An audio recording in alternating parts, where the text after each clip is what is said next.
miedo ante la sociedad? Pues tiene dos, digamos, básicamente. Uno de rechazo. Obviamente de rechazo, pero de quien no lo entiende. O sea, porque no es que yo voy a un barrio y le digo a alguien, ese man es fascista, no es que tenga muy asociado qué significa. Capaz por ahí se le viene la idea de Hitler, ¿no? Pero, por ejemplo, en el barrio hay dos señores que son taxistas, que son hermanos, y uno se llama Hitler y el otro se llama Stalin. Entonces otra cosa es como ya, o sea, los taitas estaban leyendo cuando nacieron un libro de la Segunda Guerra Mundial. Pero obviamente hay un momento en el que te juzgan, ¿cierto? Le podrían juzgar y que podrían construir comunidad de lo malo, ¿cierto? Como negativo. Pero eso pasa cuando lo procesas, cuando medianamente lo conoces y construyes una imagen sobre el fascismo, ¿cierto? Cuando tienes medianamente una relación. Cuando no tienes un discurso que obviamente te dice, a ver, lo que necesitamos es afirmar la familia, la tradición y la propiedad, porque son los principios básicos del fascismo, ¿no es cierto? Afirmar esos tres principios a mucha gente, los sectores populares que son conservadores, ¿no es cierto? La mayor parte de los sectores populares y las clases medias son conservadoras, ese discurso les pega. Que uno quiere asegurar su propiedad, cuidar los valores morales de la familia y cuidar toda la tradición. Pues obviamente eso le pega y eso ayuda a que el fascismo crezca como tendencia política e ideológica y como ya una práctica, digamos, de enfrentamiento frente a otros. Se habla del nazismo y el fascismo. ¿Hay más diferencias que...? Verás, es que el fascismo es un planteamiento ideológico para mí, no sé qué opinas, respetado totalmente, no sé qué dirías. Pero a ver, el fascismo es básicamente una expresión ideológico-política, es un proyecto. Un proyecto, digamos, tú quieres construir, si tú quieres hacer la revolución, tú pones un proyecto, es un proyecto comunista, ¿no es cierto? Y al frente de ese proyecto comunista, los fachos dicen, nosotros tenemos un proyecto fascista. Entonces es como un proyecto de una dimensión histórica. Y el nazismo es la expresión política de eso en el plano de lo real. Es decir, el movimiento, digamos, los nazis son, digamos, como el frente político o la cuestión concreta del fascismo. No sé si el que tiene final.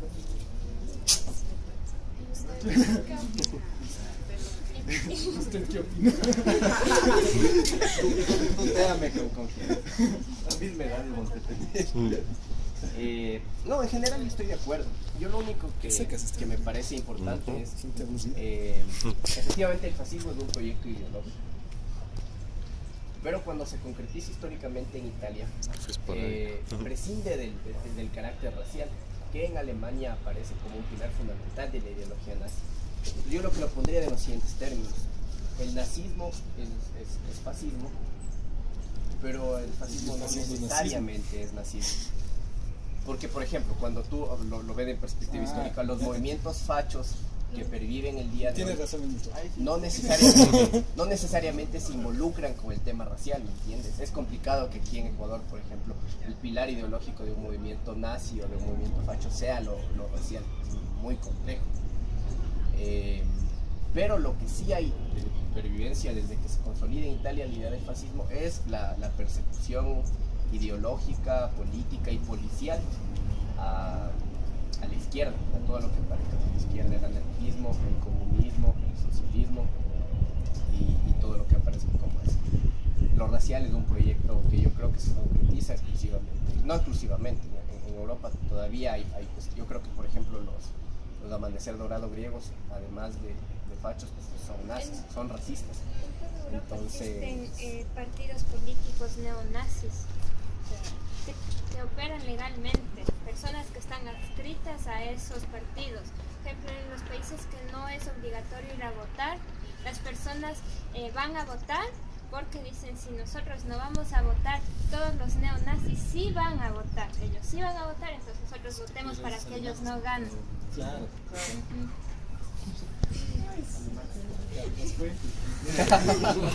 Directamente desde Otra Alemania. pregunta, ¿es posible vincular el gobierno de López Correa con algunas nazistas? Porque básicamente la sociedad ha llegado, porque se supone que la sociedad está, o la mayoría de la sociedad ha llegado a esta conclusión básicamente porque en nuestra aula nos habla de que el presidente en cierta forma quiere un dominio total y una prepotencia en su mandato. Eso verás. Cuando uno está en la disputa política concreta, obviamente tu enemigo te puede decir cualquier cosa. También pueden decir, eres una persona densa. Pueden decir, no, vos vienes aquí a dar clases, pero no das clases, sino que tratas de ideologizar a la gente. ¿Cierto? Eres un mal profesor, eres un antiético. ¿Por qué? Porque el conflicto político, cuando son fuerzas irreconciliables, ¿cierto? Se va ya más en lado negativo. Entonces, el uso de las categorías políticas, tanto por la derecha y por la izquierda, son súper complejas. Pues. ¿Por qué? Porque la izquierda no sabe diferenciar lo que es autoritarismo de lo que es fascismo, ¿cierto? Y lo que es un gobierno totalitario. Son tres categorías, pues, tienen conexiones, pero son diferentes en términos políticos e ideológicos. Entonces, obviamente, esta adjetivación al gobierno de Rafael Correa de fascista, ¿cierto? Yo creo que es exagerado. Yo no soy periodista. Yo odio a Correa y odio toda su política de educación pública. Eso díganle a su profesor. O sea, es evidente. Te odio. ¿Qué odia a los no periodistas? No, él es neutral. O sea, se mira también la perspectiva de que no solo se basa en las cosas malas que se ha hecho en este gobierno. Se sabe que ha tenido muchas fallas, porque como cualquier proceso político tiene que tener fallas, pero más... No se tienen que ser buenos o malos. No se está juzgando moralmente. Ajá. O sea, eso es lo que tienes que entender. O sea, no puedes decir que este gobierno es bueno y este gobierno es malo. No estás hablando primero de la moral, de bien y mal, estás hablando desde la vida. Y si Así no se construye. no, y si es que se dice que lo que más ha hecho o ha aportado a la Puedes decir sociedad... que, puedes decir en términos generales que ha hecho buenas políticas sociales, sí. No, a comparación de... todo vamos a discutir, pero él es la labor del Estado, eso es lo que debe hacer un gobierno, lo está haciendo, nada más. Que eso ellos le quieran poner revolución es otra cosa. Que pongan revolución a un examen que es súper restrictivo y que los que aplican, solo 2 o 3 logran entrar a la carrera que quieren en la universidad, es súper complejo. No está así. ¿Cuántos de tus compañeros querían estudiar sociología o quieren estudiar sociología? Muy pocos. Capaz algunos se quieren. Sí hay un compañero que quiere estudiar sociología. Pero los otros, es más idiota. pero los otros seguramente no querrán estudiar sociología, pero como no sacarán el puntaje adecuado, se los enviará o no se los envió directamente a ese terapéutico. Entonces, ¿eso qué es?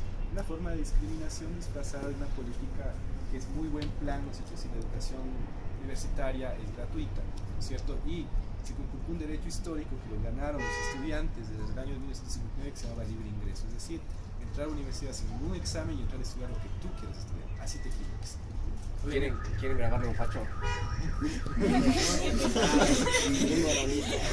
¿Y cuándo se vuelve a establecer otra vez la educación otra vez? O sea, por medio de prueba. 2009. Con la ley de educación superior. Y hasta antes todo O sea, era... nosotros tomamos esta escuela, ¿no? Eso. Sí, nos contaste algo de la... Entonces, claro, desde 2009 se establece todo un sistema exclusivo, excluyente, y que se basa en el mérito. Y el mérito, mira, fue una construcción que se hizo en Europa desde los años 2000 para ingresar a las universidades. ¿Qué terminó haciendo eso? Construyendo una nueva élite, ¿cierto?, del conocimiento. Y ustedes van a hacer mano de obra, tienen que tenerlo claro. Ustedes van a hacer mano de obra barata y calificada para trabajar en cualquier empresa o en el Estado. Eso es lo que van a hacer. Por eso les toman exámenes súper repetitivos, les enseñan a memorizar cosas, pero no les enseñan a pensar. Eso es básicamente. ¿Qué es una prueba de reactivos? Siempre les he dicho. ¿Qué sacas tú sabiendo diferenciar una respuesta correcta de 4 probables? Eso implica reflexión, eso implica análisis. Eso significa que pienses, ¿no? Inmediatamente que ocupes un reflejo mecánico y hacer una línea. Entonces, claro, bueno, regreso al tema. Entonces, hay obviamente, digamos, en la disputa política que te pueden dar ciertos calificativos.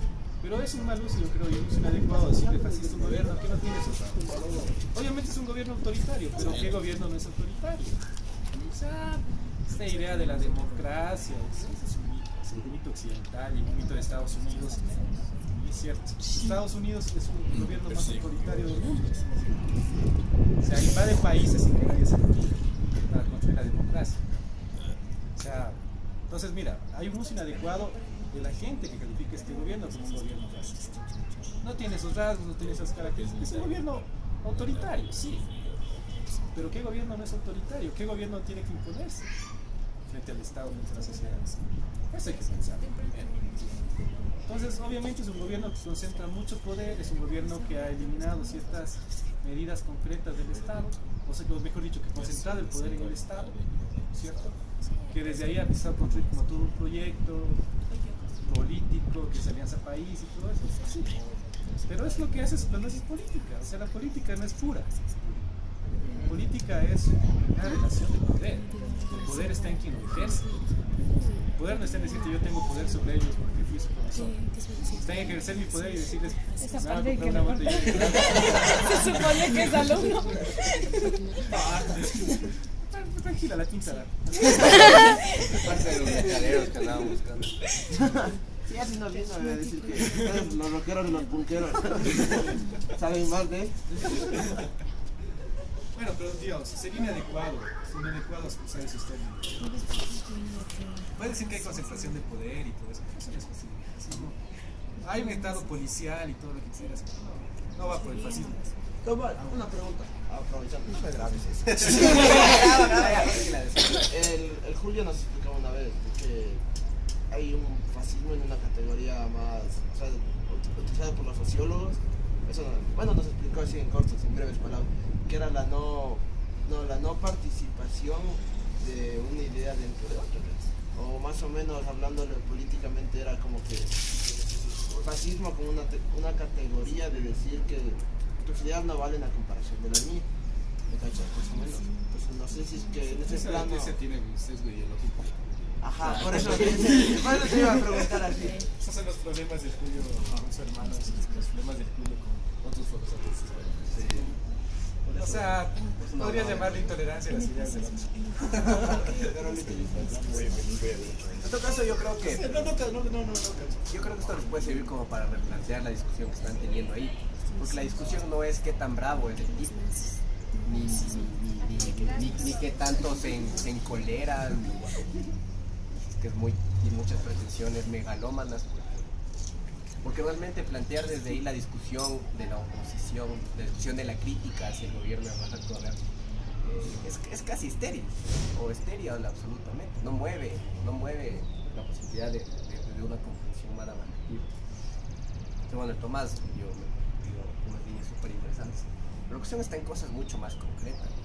Entender primero cómo funciona la política, y que este man hace política, y que este proyecto de desarrollo es un proyecto político. Digamos, en sus límites, en sus propias maneras de entender la política que debe hacerse en ese país.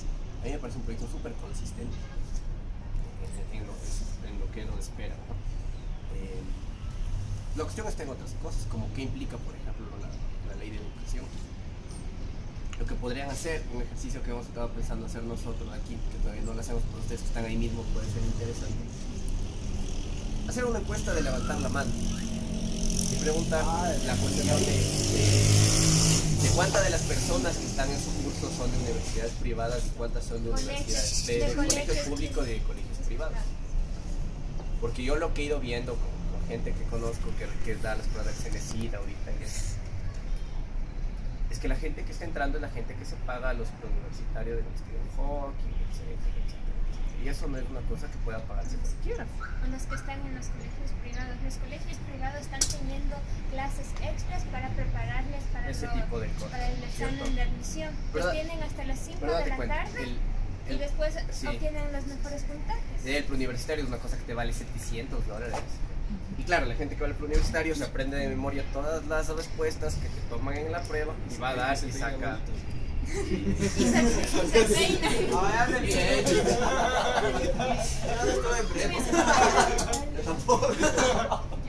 ¿te puedo hacer una pregunta en el nazismo? ¿Por qué los nazis persiguen a los judíos? Bueno, primero por exaltación nacional. Pero los judíos, digamos, desde la Biblia son un pueblo grande, ¿no es cierto? Buscando territorio. Los judíos son expulsados de España a mediados del siglo XVI en el marco de la contrarreforma, contra la reforma protestante, ¿cierto? Y estos judíos obviamente se van a Alemania, se van a Holanda, se van a Francia, se van a Inglaterra, y posteriormente se dan las bases de la Revolución Industrial. Ahora tú tienes que los judíos que estaban en Alemania eran los judíos muy poderosos económicamente, tenían bancos, los judíos son muy buenos banqueros, ¿cierto? Tenían talleres, tenían pequeñas industrias, ¿no? Entonces los judíos de cierta manera se convirtieron en una fuerza económica muy importante, dinamizadora de Alemania. Y eso para la exaltación del nacionalismo, ¿no es cierto? Y Martín decía, ¿no es cierto? Ya la expresión política que es el nazismo, ¿no es cierto? El fascismo, es una expresión racista, una expresión que exalta el valor de lo nacional, es decir, ser el alemán puro. Entonces, con esa concepción, pero ojo, no es que solo el fascismo, el capitalismo en sí es un capitalismo racista. Es una de las contradicciones generales del capitalismo como sistema, es el racista. ¿Por qué? Porque impone una lógica, ¿no es cierto?, de relacionamiento con el otro basado en la raza. Y te asigna un papel y una función en función del cumplimiento, digamos, de ese principio. Cuando Aristóteles dice, hay cuerpos que nacen para mandar, y hay cuerpos que nacen para obedecer, ¿no es cierto?, te está diciendo básicamente, tienes la lógica sobre eso. Entonces, quien tiene el poder, quien construye esa imagen del poder, obviamente determina quién es tu enemigo, lo aniquilas, lo exterminas, lo utilizas como mano de obra o como conejillo de indias para probar tus armas. Entonces, obviamente esa persecución tenía un rasgo económico, en un primer momento quitar el poder a los judíos del aparato económico alemán, y segundo, este fundamento ideológico fundamental de la exaltación de lo alemán frente, no solo a los judíos, frente a nosotros. También la cosa autorizada, ¿no? la persecución a los judíos también va por buscar una aceptación nacional de lo que estaban haciendo. Es decir, nosotros tenemos un enemigo y ese enemigo está a nuestro lado, está puertas adentro. Decir que el enemigo está puertas adentro crea esa unión entre nosotros y de aceptación al hecho de que van a aniquilar a ese grupo. Es decir, el enemigo está tan cerca de nosotros, nos está quitando nuestro espacio, nos está quitando eso. Lo típico que suelen decir de los judíos se comen a los niños. Eso era lo que decían. Como los comunistas. Les ponían en el pan, sabían decir. O sea, y decir que el enemigo está tan cerca, le da a la gente un temor tan grande, y ese temor se convierte en aceptación y en luego en legitimación del hecho que están persiguiendo. Yo creo que es importante también, además de, vinculándolo con lo del capitalismo, mencionar que además de racista, y que no está desvinculado de ninguna forma, el capitalismo es colonialista. Y no es posible, por ejemplo, pensar la consolidación del capitalismo a nivel mundial sin los procesos de colonización de América en el siglo XV y XVI, y después de Asia y África en los siglos XVIII y XIX. Entonces el capitalismo es colonialista. ¿Qué tiene que ver esto? Y es que es importante recordar que, por ejemplo, las cámaras de gas que se utilizaron para exterminar tan técnica y racionalmente a los judíos se probaron primero en Etiopía, en el marco del colonialismo europeo en África, en el África negra. Entonces no es que descubrieron con los judíos los métodos de tortura, los métodos de asesinato tan racionales, sino que son cosas que provienen ya de una tradición europea capitalista de la exterminación del otro. Entonces ahí hay un autor que se llama M. Césaire que dice una cosa muy interesante. Dice lo que le parece terrible a la humanidad, lo que le parece terrible a Europa en el nazismo, no es que se haya matado a un ser humano como se mató a los judíos. Ese no es el problema. El problema es que se mató al hombre blanco, porque los judíos eran europeos. El problema es que el colonialismo que practicaron en América, que practicaron en Asia y que practicaron en África, con el nazismo regresó a Europa. Las mismas prácticas que practicaron durante siglos en el resto del mundo, con el nazismo volvieron a Europa. Y eso es lo que al hombre blanco le parece espantoso. Porque la historia lo que te cuenta es que se mataron judíos, sí es verdad, pero niega, por ejemplo, los genocidios colonialistas. O que los nazis, antes de matar judíos, mataron comunistas y mataron anarquistas y gitanos. Entonces el problema es mucho más complejo que la cuestión.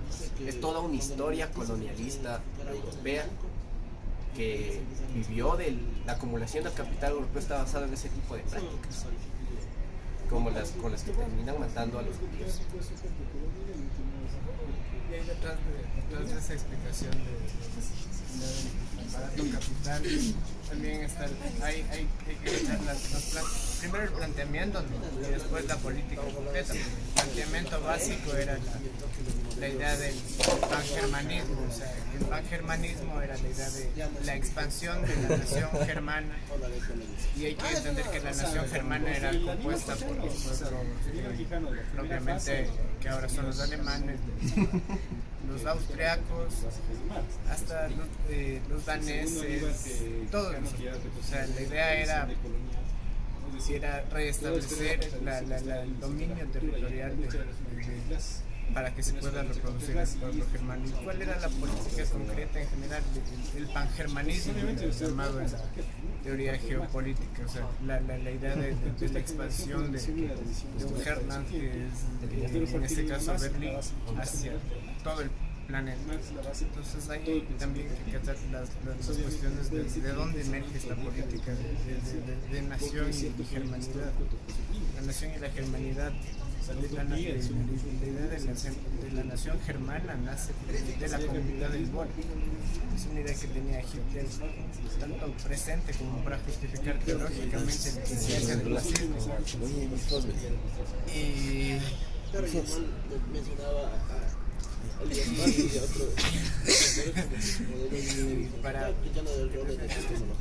entonces, ¿qué te dices? Un pueblo ligado profundamente a su sangre y a su tierra. Todas esas políticas se dan en ese marco que explicaba el Martín del capital y esa justificación religiosa detrás más bien teológica. Ya, acabó. ¿Conclusión? Sí, conclusión. Que además de una conclusión, es un dato importante que hay que tener en cuenta también. Y es que si es que en Europa es posible que dos estados, bueno, fueron más, no fueron solo Italia y Alemania, hubo estados fascistas en Hungría, por ejemplo, y hubo experimentos en Francia, en España, con la España de Franco, una España fascista, las falanges franquistas son fachas. Entonces la idea es que esos políticos triunfaron en Europa. Ese triunfo no se le puede atribuir a una mera arma ideológica. No es solo la exaltación a la nacionalidad, no es solo la creación de un otro institucionalizado que es el judío, que hay que exterminarlo. El Estado fascista es una forma excepcional del Estado capitalista.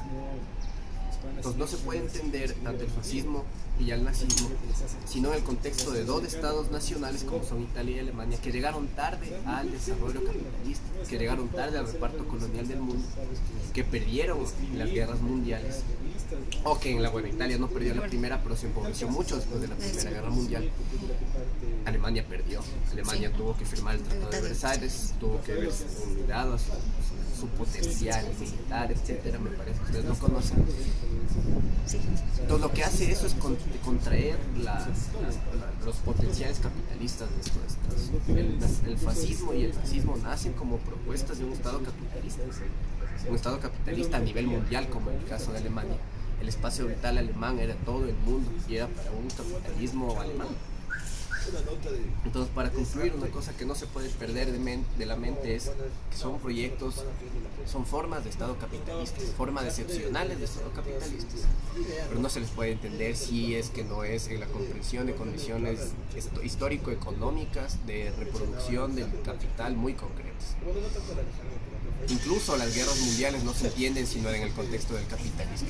No hay guerras mundiales fuera del capitalismo, por fuera de los intereses de la reproducción del capitalismo. Creo que sí. Gracias. Un hola.